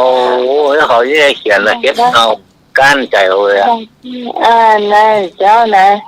อะระหังสัมมาสัมพุทโธภะคะวาพระผู้มีพระภาคเจ้าพระองค์นั้นยังแปลให้หนูฟังอยู่นะ เนาะเก่งอะไรเก่งเก่งเขาเอาละ ห้องเนี่ยถ้าแกเดี๋ยวหมูตันเมื่อตันเนี่ยเอาไว้ในห้องนี้อันเล่มเดียวเพราะว่าพอจะไปวัดเจ็ดดินเนี่ย อ๋อก็แล้วครับแล้วเปิ่นบุญมาแจกธรรมะธรรมโม เดี๋ยว มนต์สิ้นปีนดีครับไม่ได้ชีวิตจะได้ดีเนาะมี เพราะว่า เอาดีความยากเที่ยง ที่เขาพิมพ์มามันอันน้อย แม่นน้อยขนาดเลย อ่านมันได้ ถ้าบางทีเนี่ยจำแต่ตัวบ้าไม่กล้าหามีเนี่ย ครับ อย่างนี้มันมีมดนะมดอ่ะถ้าไปกินหลังด้วยมันนี่อะไรให้ใจเจ้าอ่ะ ครับ นโมตัสสะภะคะวะโตแหละมีหมดขอนอบน้อมพระพุทธเจ้าพระองค์นั้นเนี่ยโอ้นี่น้อง โอ้โหข้าวเกงเป็นสิริมงคลตัวเอาหรอกอ๋อ ว่า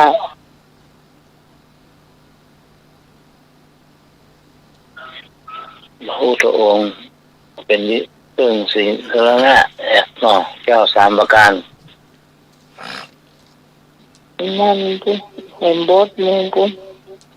ไปจากนั้นนะคมกู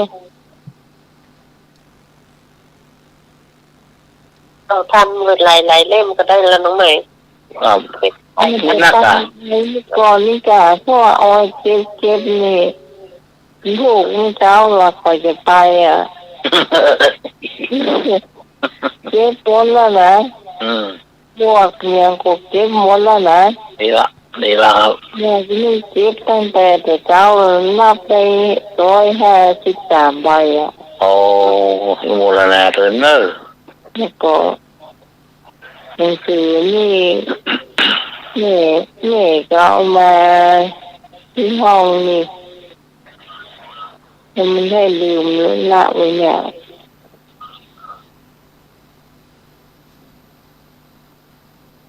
เดี๋ยวเป็นยังถ้ามันมาไปถ้ามาไปเจ้าในห้องจะบอกมันมาไว้นี่มันจะมองสักรูปละที่นอนว่าก็คือเนี่ยเอาไปได้อยู่อะถ้าไปเลยถ้าไปได้แล้วไปได้อยู่อะ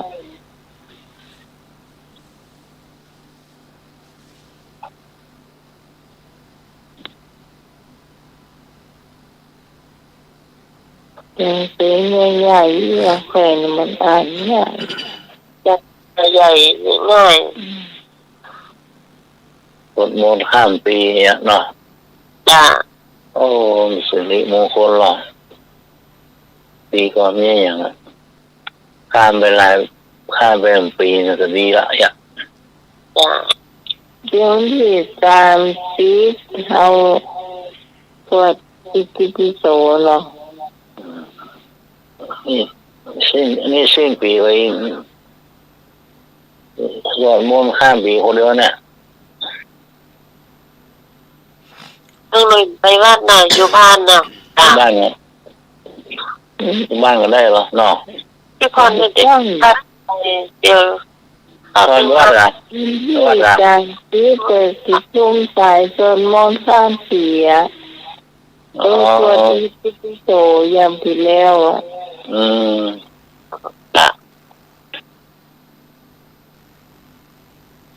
ให้มีนาบนิ่มเป็นลายเนี่ย อะไรอ่ะมุขเขา10 อ่ะ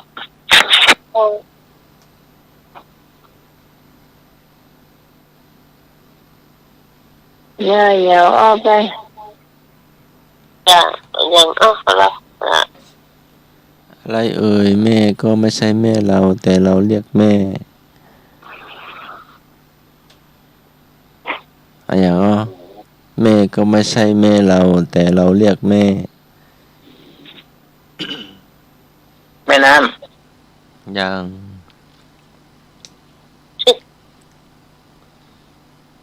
วัดน้ำไหมไม่มีแต่ว่าวัดไฟหินมี ำแม่ชี ถูกต้อง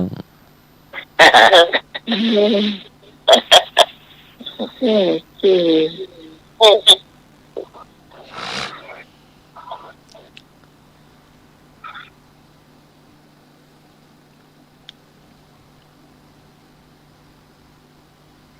อะไรเอ่ยบิดหัวแล้วร้องไห้ อะไรเอ่ยปิดหัวแล้วร้องไห้ บิดหัวแล้วร้องไห้ ปิดปอปลาสระอีโดเด็ก ปิดฝาปิดฝาแล้วร้องไห้เหรอ ปิดหัวแล้วร้องไห้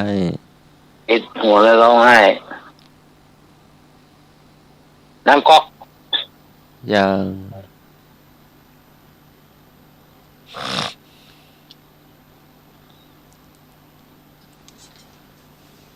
ปิดหัวแล้วร้องไห้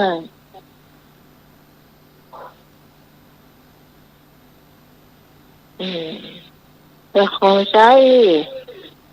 จ้อ ปิดหัวแล้วร้องไห้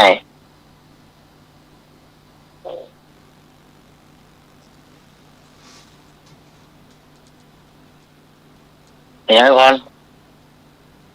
ได้แต่จ้า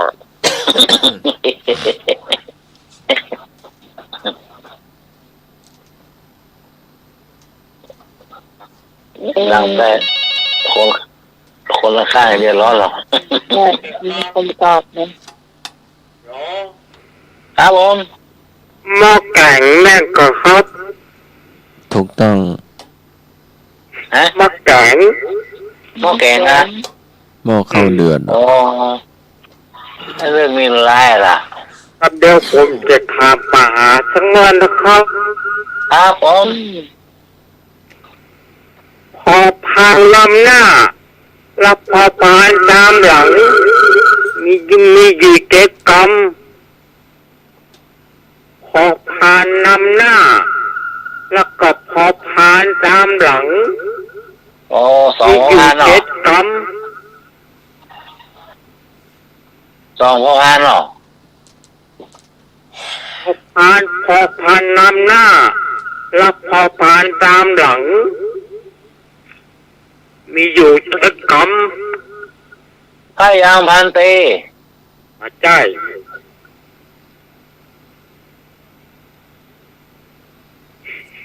เจ็ดกรรมอ่ะโอ้พอสองตัว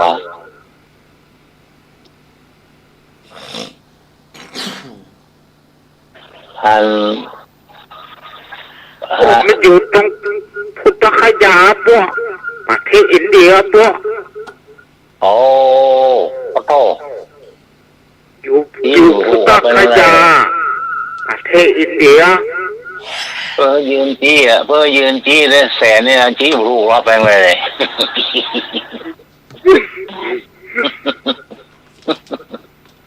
อ่านการนั่งเรียนหนังสือกะพูดมาจากไหน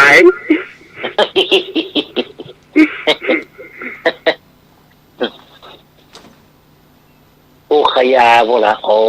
พอพานสองตัว พุทธคยาประเทศอินเดีย อ๋อ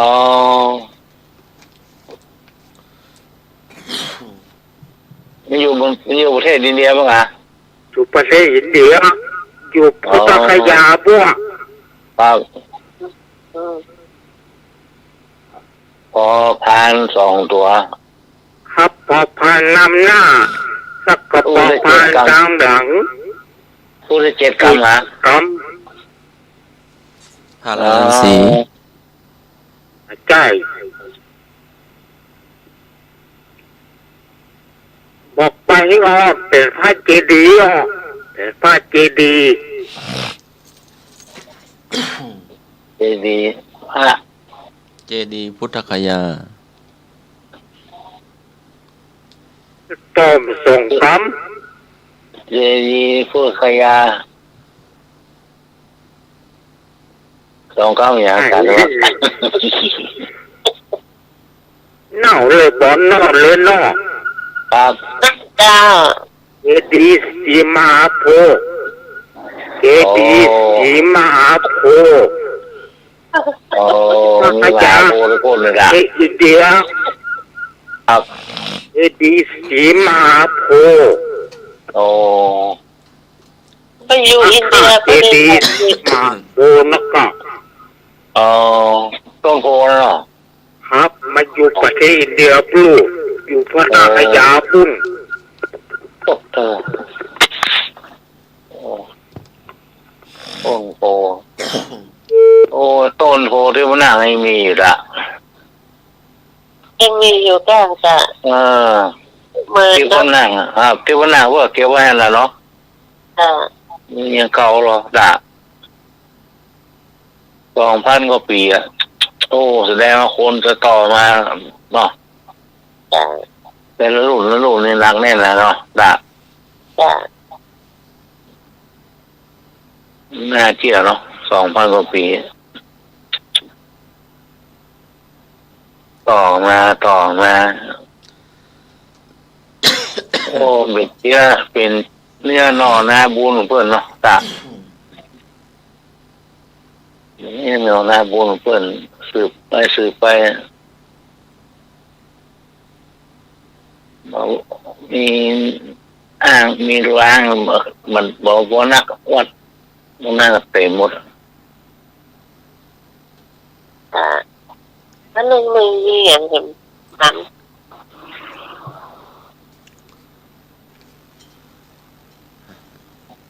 เสียงว่าไงครับ ำจ้ะจ้ะ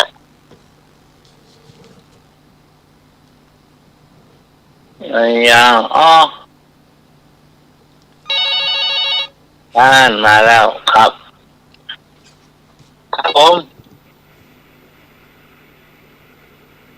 ยาวไอ้หน่อย ครับ ไม่หลงเนอะ ครับโอ้แม่หลวงสวัสดีครับ ก็มี อันนั้นประเด็นนี่เป็นหลานเปิ้นละต้นโพนี่ ค นะ รับครับแม่หลวงขอบคุณนะครับ อายุวันโลสุขาพลังเลยไหมเล่ะ เป็นหลานเป็นเลนไปแล้วเพราะว่าไอ้ที่พระพุทธเจ้าตรัสรู้นั้นเปิ้นตายไปแล้วไง มันเท่าแล้ว อ๋อ เนาะ ครับ ถ้าจะเป็นเลนไปละ เออ แต่ถ้ามีต้นมาเดียวนี่นะครับ จ้ะ พรเนาะน้องพรเนาะถ้าจะเลนไปแล้วเนาะ จ้ะ แล้วพ่ออันนั้นเปิ้นเป็นแม่แล้วก็ลูกหลานเหลนถ้าจะแม่นละเหลนถ้าจะแม่นละมัน2,000 กว่าปีแล้วเนาะ ครับ จ้ะ ว้าวแม่ฟังอยู่ตลอดอ่ะไม่รับเด้อ ครับโอ้ครับ แม่ว่าได้ไปตอบปัญหามันยุ่งตอบปัญหาได้อย่างมันไม่ยอมมารับ มัน ครับ มัน ลงได้ประกาศชื่อแต่เด้อวันถูกกันวันนี้ไม่ได้ประกาศเตอเจ้าจดไว้แล้วเจ้า อ๋อกะ เจ้า พอดีไม่ลงว่าน้องพรนี่บ้านเพิ่นอยู่ป่าเสานี่ฟ้าเพิ่นนั้นใครไปแอวของนี่เนาะ จ้าประกาศว่าต้องพี่จะมาแวะเด้อเจ้า เจ้าจะคุยอู่กันทำไมว่าแล้วถ้าว่าเสาหนาติดนาก็ยังทำกันอยู่กะเนาะ จ้า ครับทำอยู่ครับทำอยู่ อวยพรปีใหม่กับปุ่นวันที่12คนเนาะ ครับ ปีใหม่นี่ขอแม่สุขภาพแข็งแรงนะครับเวลาเนอะ จ้าให้แข็งแรงนะแม่เด้อเจ้า เจ้า ว่าสาวนะแม่เนอะ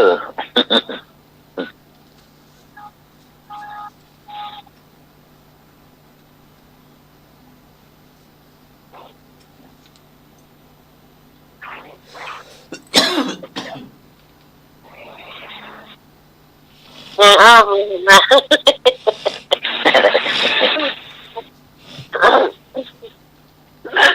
ขาวเหมือนปีกนกยางมีแต่หลังไม่มีไข่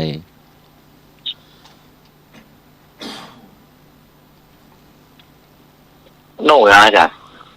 ขาวเหมือนนกยาง มีแต่รังไม่มีไข่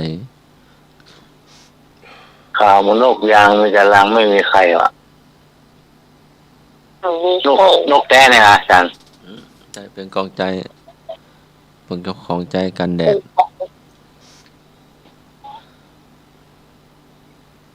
ก็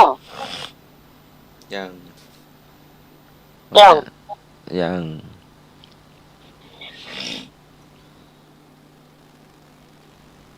ข่าวมันนกยาง หมวก อันเดียวกันก็หมวกกับงอบในนี้ว่างอบ งอบงอบงอบก็เหมือนกันเหมือนงอบมันเป็นนั่นอย่างขาวๆว่ากุ้งงบเลยล่ะ มันมีก็งอกตรงมือกันนะครับ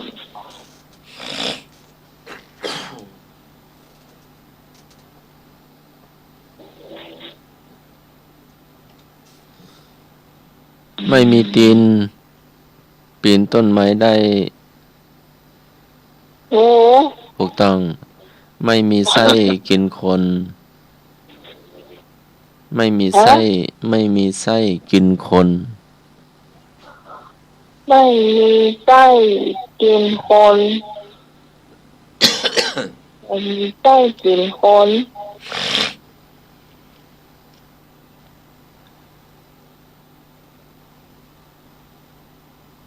ไม่มีไส้แต่กินโคนนี่นะโอ้ไม่ได้กิน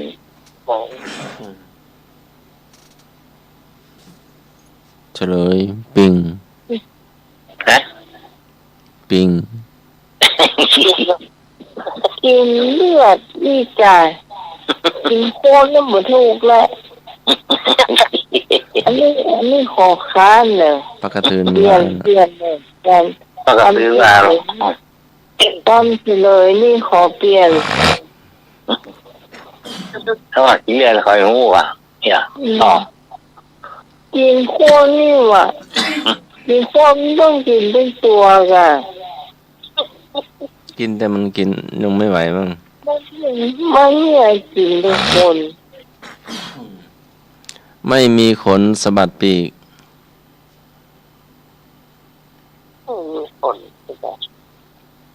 ไม่มีโคนสะบัดปีก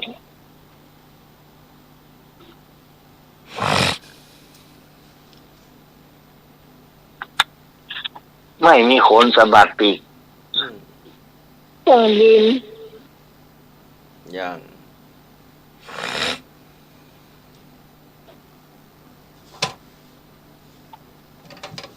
ล่ม ล่มย่างนอนอไม่มีขนสะบัดปีก มีโกง หืม มีดโกน มีโกน ไม่ปีกเหรอ มีโกนวันน่าจะเนาะ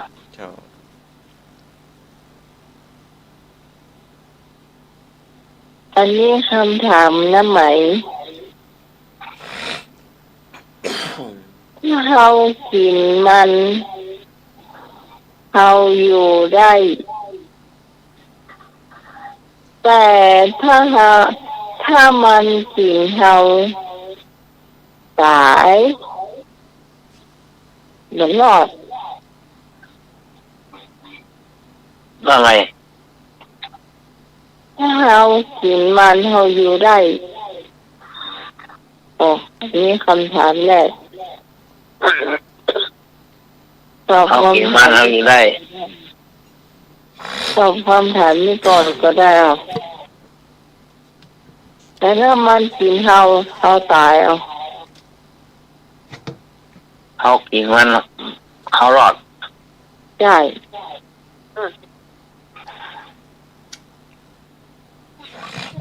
ถ้าเรากินมันเราอยู่ได้ แต่ละโคนแต่นี่ละ โอ้คนเฮาอ่ะ เย้ย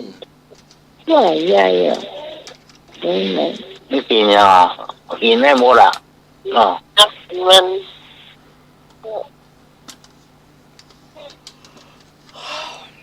มันกินแล้วมันตายละ ถ้าเขากินมันเขาอยู่ได้ ถ้ามันกินแล้ว ตายอย่างเดียว โอ้น้ำนั่นก็ครับ เอ๊ะ น้ำนั่นก็ครับน้ำเขากินน้ำเขาก็ตายถ้าเขาดื่มน้ำเขาตาย ถูกต้อง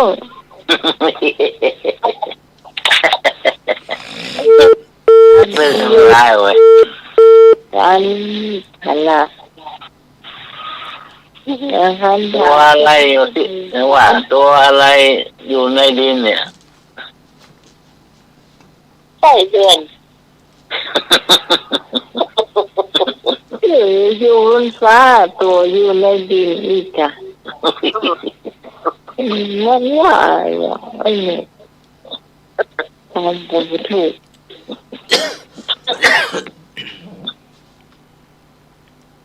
หลักนะ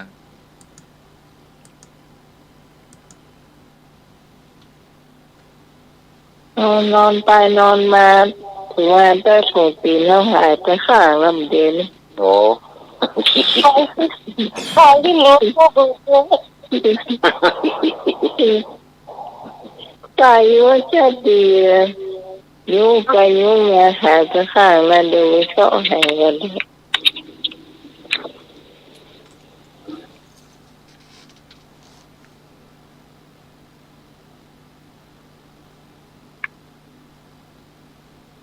อยู่ดีว่าดีนะ เนี่ยตัวอะไรเดี๋ยวลืมละ เออ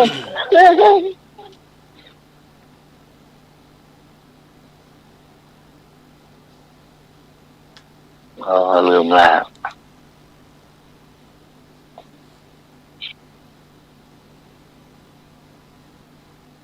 เนี่ยอะไร เนี่ย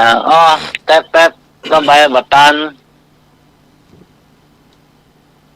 กินวันข้ามกับเสี่ยง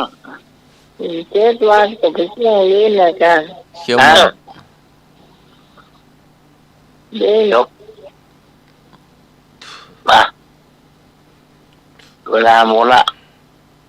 สารสมัครนิมนต์วิวาน เวลาขอคำปัญญา นิมนต์ครับผม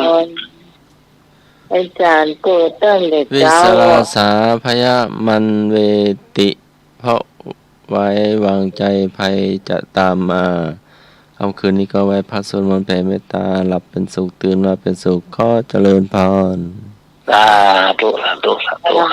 บ วันนี้ขอบคุณคุณผู้ฟังทุกเสียงทุกสายที่มาช่วยกันจัดรายการหรือว่าฟังรายการเราจนจบรายการนะเจ้าขอบคุณ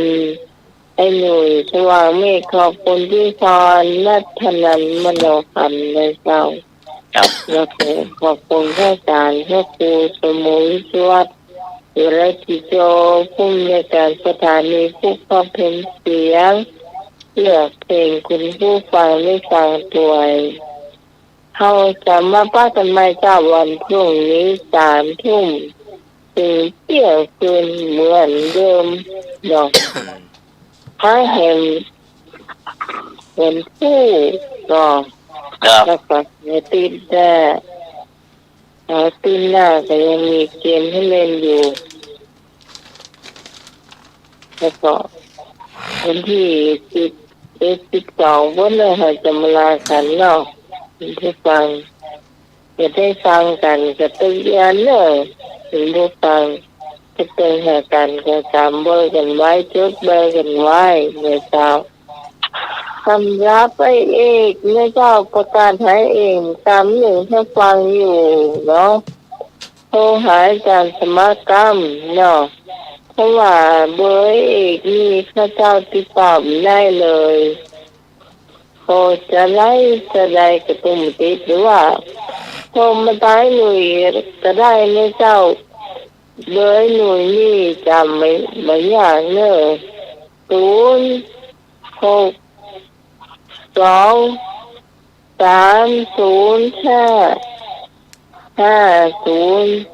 062305057เลยเจ้า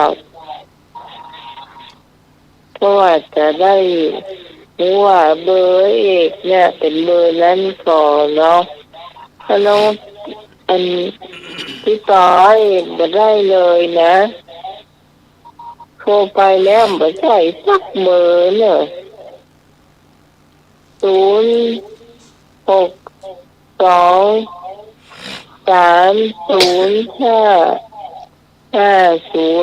062305057หรือว่าจำเบอร์จำสมัคร